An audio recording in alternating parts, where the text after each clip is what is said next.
하루의 쓸모있는 뉴스를 골라드립니다. 바쁜 하루 뉴스는 제가 정리해드릴게요. 안녕하세요. 뉴스언니 장선입니다.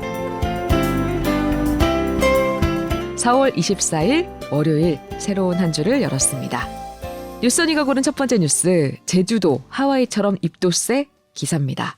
제주도가 관광객을 대상으로 입도세를 받는 방안을 추진한다는 소식이 알려지면서 논란이 되고 있죠.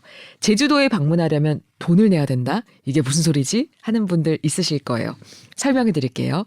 제주도가 방문객들에게 환경오염 유발에 따른 환경보전기여금 도입을 추진 중입니다. 법률안 초안 작성도 마무리 단계에 돌입했다 그래요. 제주도는 제주특별자치도 설치 및 국제자유도시 조성을 위한 특별법 개정, 또 생물 다양성 보전 및 이용에 관한 법률 개정, 부담금 관리 기본법 개정을 놓고 검토하고 있는 걸로 알려졌습니다.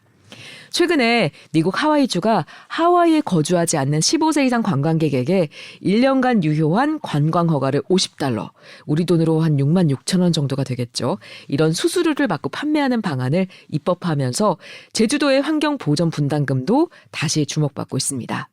사실 제주도의 입도세 도입 이야기 처음 나온 게 아니에요. 지난해 환경자산보전협력금 도입을 시도했다가 무산이 됐었고요.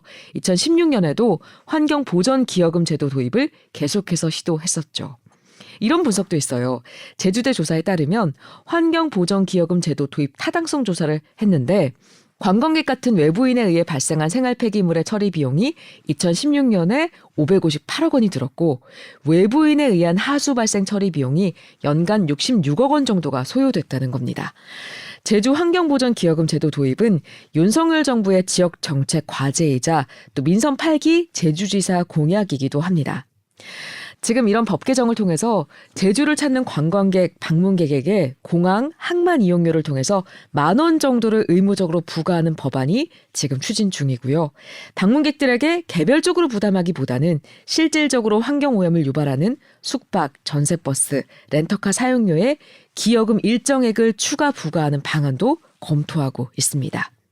하지만 환경보전기여금은 입도세다라는 부정적인 인식을 심어줄 수도 있고 또 이중과세다, 지역 형평성에 맞지 않는다, 이런 건너야 될 산이 많습니다. 일단 커뮤니티의 여론 반응은 좀 지나치다라는 얘기가 대체로 많아요. 물가도 비싼 제주도가 관광객에게 말도 안 되는 돈을 거두려고 한다. 또 입도세 받을 거면 제주도청에서 바가지 요금 관리도 그만큼 해야 된다. 온전히 환경을 위해서 사용하는 건지 신뢰를 먼저 줘야 된다라는 의견도 있었습니다. 제주도는 도민과 제주도의 입장이 아닌 국회나 관련 부처, 또 실제로 부담금을 납부해야 하는 국민의 시각에서 이걸 이해할 수 있도록 해야 될 겁니다. 오영훈 제주지사는 국민적인 동의가 뒷받침됐을 때 가능한 부분이기 때문에 주도 면밀하게 계획하고 또 전략을 세워야 하는 만큼 조심스럽게 접근하고 있다. 낙관적인 상황만 있는 것이 아니어서 중앙부처나 일부 국회 움직임, 또 산업경제계, 언론계 이런 부분들까지 다 같이 살펴볼 필요가 있다라고 말하기도 했습니다. 자, 여러분들의 생각은 어떠세요?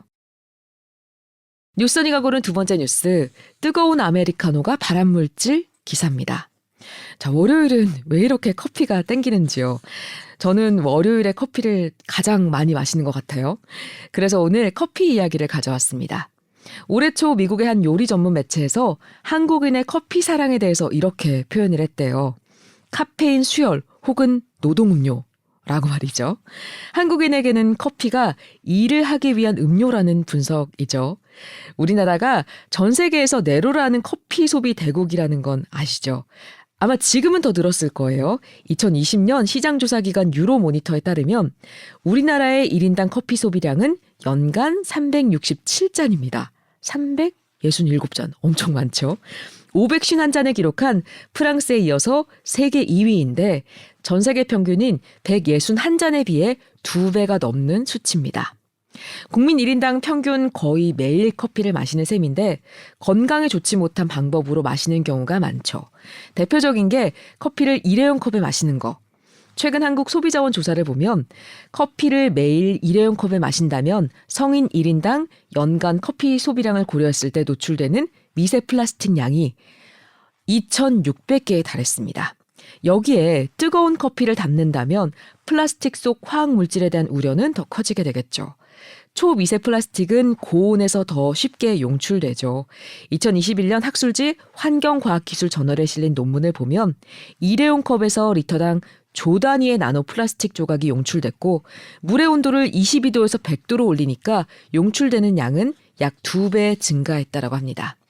미세 플라스틱에 과도하게 노출될 경우 대장염, 크론병 같은 과민성 장 질환이 유발될 수 있다는 연구도 있습니다. 중국 난징 의대 연구팀은 2021년 학술지 환경과학기술에 실린 논문에서 염증성 장 질환을 앓고 있는 이들의 대변에서 더 많은 미세 플라스틱이 검출됐다고 밝히기도 했습니다. 그리고 또 하나, 일회용 컵에 담지 않아도 문제가 되는 게 있습니다. 세계보건기구 WHO는 지난 2016년 65도 이상의 뜨거운 음료를 발암물질로 지정했습니다. 65도 이상의 뜨거운 차를 자주 마신 집단은 식도암 발생 위험이 8배, 60에서 64도의 뜨거운 차를 즐겨 마신 집단은 식도암 발생 위험이 2배 커진다는 란셋 종양학회지 연구 결과도 있어요. 지난해에도 영국 케임브리지대, 브리스톨대, 스웨덴 카롤린스카대 연구팀이 국제학술지 임상영양학 저널에 실린 논문에서 뜨거운 음료는 암의 전조인 식도염을 유발할 수 있다.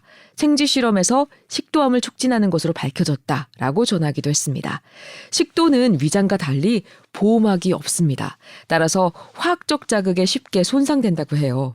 손상된 세포가 재생하는 과정에서 DNA 돌연변이가 발생하고 이 돌연변이를 바로잡는 신체 능력이 감소하면 암이 발생합니다. 식도에 손상을 입히는 대표적인 요인이 뜨거운 음료를 반복적으로 마시는 행위라고 해요. WHO가 경고한 뜨거운 차의 온도는 65도 이상이지만 우리가 흔히 마시는 커피 전문점에서 제공하는 뜨거운 아메리카노는 보통 이것보다 높은 80에서 85도 정도거든요. 그래서 뜨거운 커피를 받은 후에는 6분에서 7분 정도 뚜껑을 열어놓고 식힌 뒤에 천천히 마시는 게 좋다고 합니다. 물론 식도암은 발생률이 낮은 편이긴 해요. 한국 전체 암 발생 건수의 약 1.7%를 차지합니다. 그런데 5년 생존율이 약 60%로 전체 암 중 5번째로 낮습니다. 수술 자체가 식도를 전부 절제하는 식으로 이루어지기 때문이에요. 식도암은 특히 생활 습관과 관련이 깊은 걸로 알려져 있으니까 주의가 필요할 것 같습니다. 자, 카페인 땡기는 월요일, 오늘 하루도 행복하세요.